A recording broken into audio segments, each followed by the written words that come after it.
Hi friends, आप सभी को मेरे वीडियो में स्वागत है। आप लोग कैसे हैं?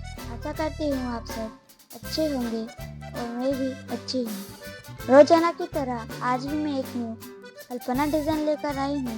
साथ में एक शायरी भी लाई हूँ। चलिए शायरी शुरू करते हैं। शुभ की पवित्रता घर में आए, शुभ की पवित्रता घर में आए, अल्पना ऐसे ही घर में बनाए। आप लोग वीडियो में बने रहे। वीडियो अच्छा लगे तो लाइक, कमेंट, शेयर कीजिएगा और अगर आप लोग मेरे चैनल में नए हैं तो चैनल को सब्सक्राइब जरूर कीजिएगा। Thank you.